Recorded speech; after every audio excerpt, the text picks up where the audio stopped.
On the front panel of the 9103, there's an on-off switch, USB connector, and BNC input for current measurement. The BNC has a 550 volts of isolation with respect to ground. On the back of the 9103, there's the recorder output jacks, which are plus and minus 2 volts DC per range, and there's also a chassis ground connector if you want additional grounding for the chassis. The settings that you can control include the range, which can be set to auto, or fixed ranges between 2 nanoamps up to 2 milliamps. I'll set it to 2 microamps for now. Next, you can change the sampling rate, which is how often a measurement will be acquired, from 25 milliseconds to 10 seconds. For most spectrometer applications, 500 milliseconds is about right. You can also change the filter settings. The range is 0 for no filtering and 64 for maximum filtering. The filter sets the number of measurements that the A to D will average per sample time. The higher the filter setting, the more accurate the measurement is, but that also slows down the response time proportionally. A filter setting of 16 to 32 is typical. The offset null, when selected, subtracts out any leakage current that you may have in your test setup or specimen stage. The input can be grounded or shorted when not measuring current. This is useful for when the 9103 is connected to an Auger or XPS spectrometer specimen stage, which keeps the sample from charging. The bias is used to apply 90 volts to the specimen stage of a spectrometer in order to prevent secondary electrons from leaving the surface of the sample, which greatly increases the accuracy of the ion or electron current measurement without the need for a Faraday cup. You can also apply an external bias to the 9103 instead of the internal 90 volt bias. On the right side, we have the actual version number, a shortcut to RBD instrument software updates page, and a shortcut to the actual user guide, which was installed on your PC when you first load the actual program. So let's take a measurement. To do that, just press the Start Sampling button. Now I will turn on my current source and set it to 1 microamp.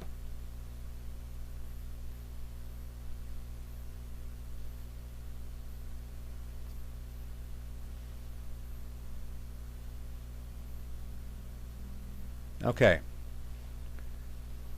Let's see what happens when I set the filter to 0.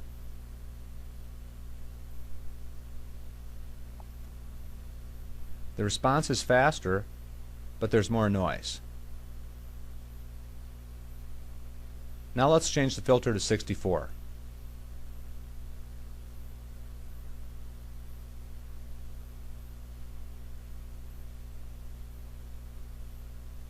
The response time is slower, but the DAC gets more readings, and so the accuracy improves. For long-term graphing, you'd want to use a higher filter value.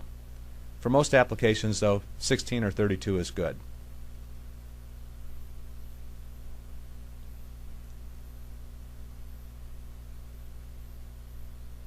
From the current status indicators, we can see that we are sampling and that the reading is stable.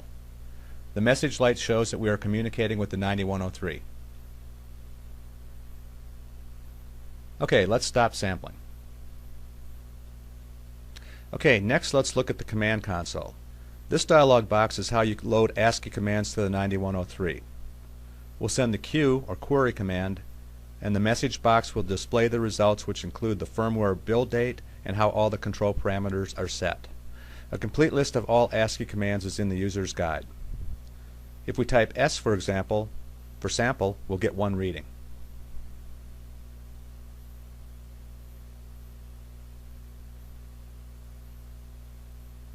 So, using the ASCII commands is one way that you can program the 9103 for your own specific application.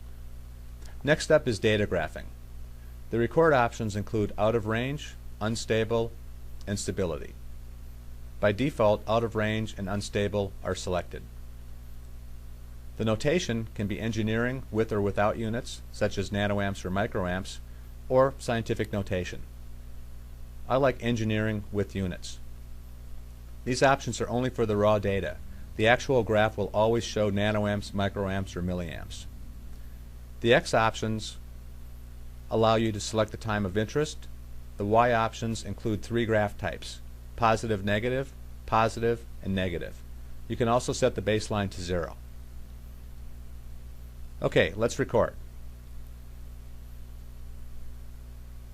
You can see the data values are being recorded on the left and that the data is being graphed in this area.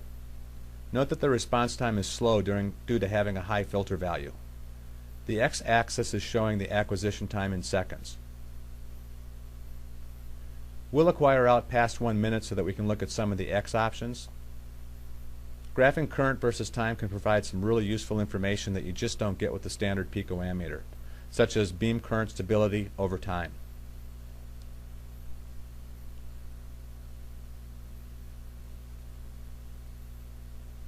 Okay, give it a little bit more time.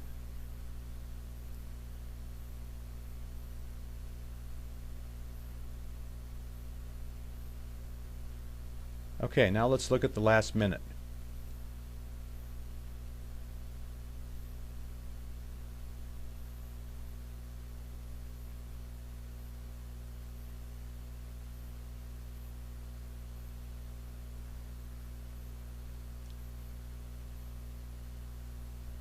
Let's stop the acquisition and select the X from option.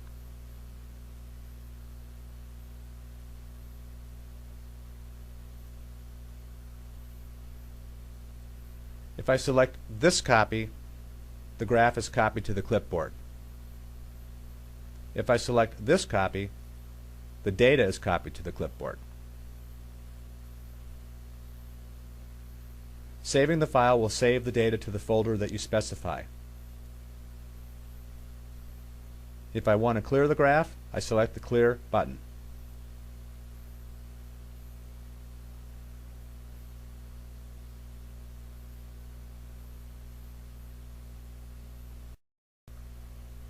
Now let's look at the pos-neg graph type. I'll select the pos-neg option, as for this graph will show both positive, which is typically ion, and negative, which is typically electron current. Okay, I'll start recording.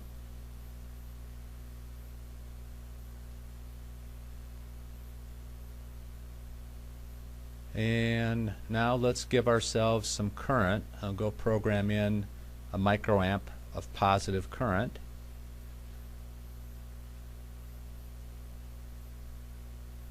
And there, now the graph goes positive.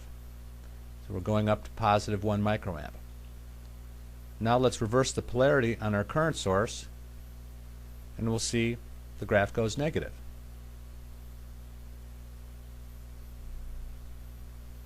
Okay, back to positive.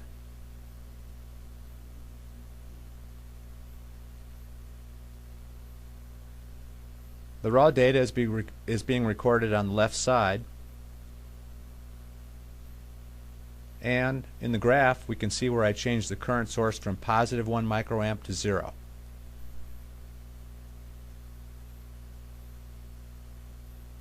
So for this type of graph, you would be using it if, for instance, you knew you were going to be going from positive to negative currents. For example, if you were measuring ion current and an electron beam on a system, and you were increasing the ion current higher than the electron current, you would expect the reading to go net positive, as well as other applications.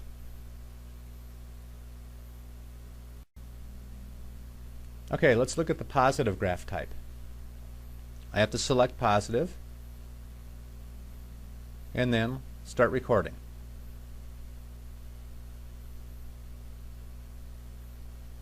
When I put positive 1 microamp into the 9103, the graph goes positive to 1 microamp.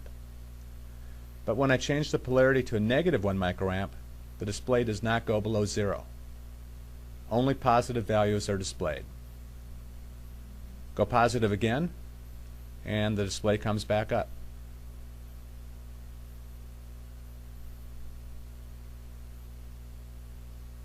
So again, only positive values are displayed in the positive graph type.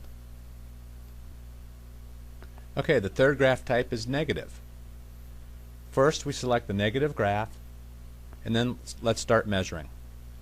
I'll crank the current source up to negative 1 microamp, and the graph goes positive because we are increasing our current.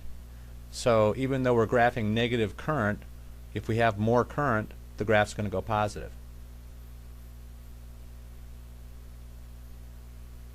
And again, if we reverse polarity, the graph will not go below 0.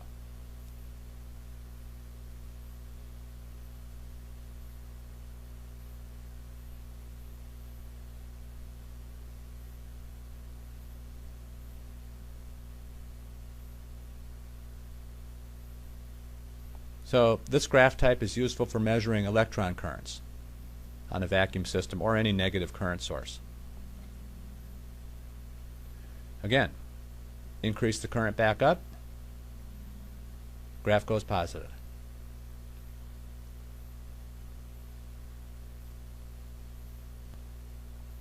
When measuring current on a target in a vacuum system, secondary electrons are generated which affect the accuracy of the measurement.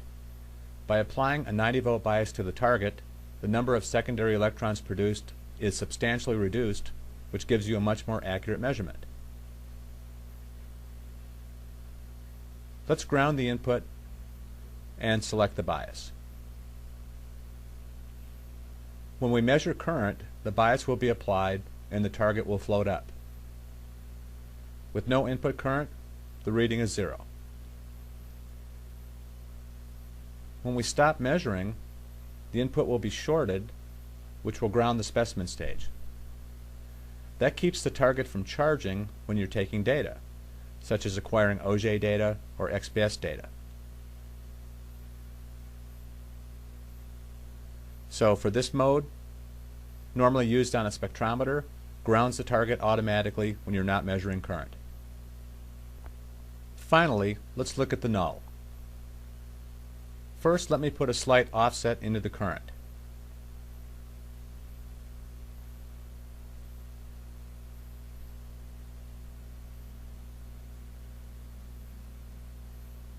About 0.03.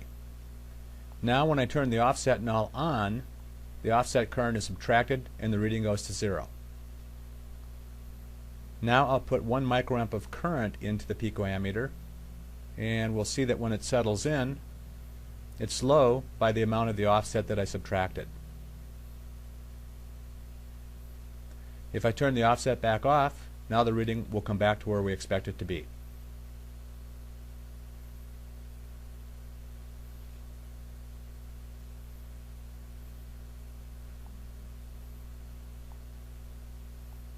So this allows you to reduce the error in your measurements by taking out any small leakage current that you may have in your setup.